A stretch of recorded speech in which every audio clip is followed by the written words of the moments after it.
Čaute, čaute, tu Reni zo Slovak Freerun Family. Rozhodol som sa prvýkrát natočiť videoblog o tom, čo sa deje v našom tíme. Lebo možno ste si všimli, že za posledné mesiace trošku utichla aj tá naša aktivita na Facebooku a rovnako ani nepribúdajú nové videá nášho týmu na YouTube channeli. No ale aby som sa dostal k tomu, že prečo sa tak deje, tak by som vám objasnil trošku, ako náš tým vznikol. V roku 2011 sme sa dali dokopy ako skupina 11 parkouristov a freerunnerov, ktorých tieto disciplíny oslovili. Začali sme viesť parkourové tréningy v Banskej Bystrici, kde sme sa venovali nováčikom a ďalším ľuďom, ktorých tiež parkour a freerun oslovili.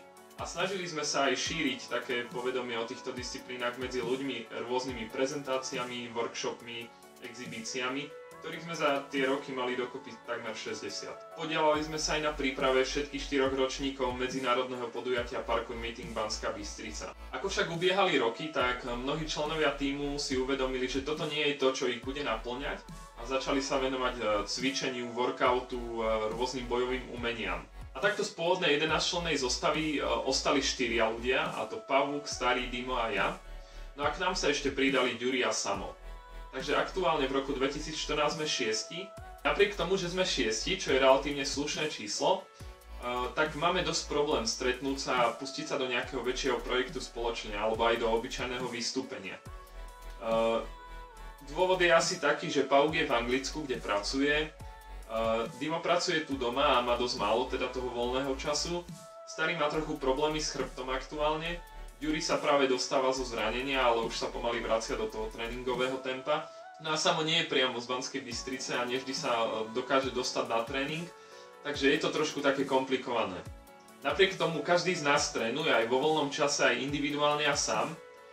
No ale fungujú aj tie parkourové tréningy, ktoré som spomínal, a práve na nich sme narazili na skupinu veľmi talentovaných detí, ktoré sú relatívne veľmi mladé, sú vo veku 9 až 14 rokov. No a napriek tomu, že sú takéto mladé, tak pristupujú k tréningu veľmi zodpovedne a prechádzajú postupne od základov, od nejakých dopadov, rolov a nejakých jednoduchých valtov a preskokov až po tie komplikovanejšie skoky a techniky. Práve toto nás podnietilo k vzniku skupiny Slovak Freerun Family Junior, čo sa dá považovať za akúsi farmu alebo podskupinu nášho tímu. No a sú do nej začlenené všetky tieto šikovné decká, chalani ako aj dievčatá.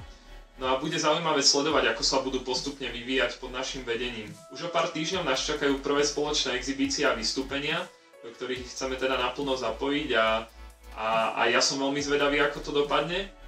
Ale takisto im verím a verím, že z nich časom vyrastú veľmi dobrí parkouristi, ktorí budú aj naďalej šíriť povedomie a dobré meno o parkoure a freerune. Náš tým Slovak Freerun Family zostáva aj naďalej v nezmenenom zložení, ako som ho spomenul pred chvíľou. Parkourové tréningy sú aj naďalej bezplatné a dostupné pre každého, kto chce. No a Slovak Freerun Family Junior, naša podskupinka, ktorej sa teraz budeme venovať viac a budete sa o nej môcť viac dozvedieť aj na našom Facebooku a YouTube, tak nás sledujte a držte palce aj nám, aj im.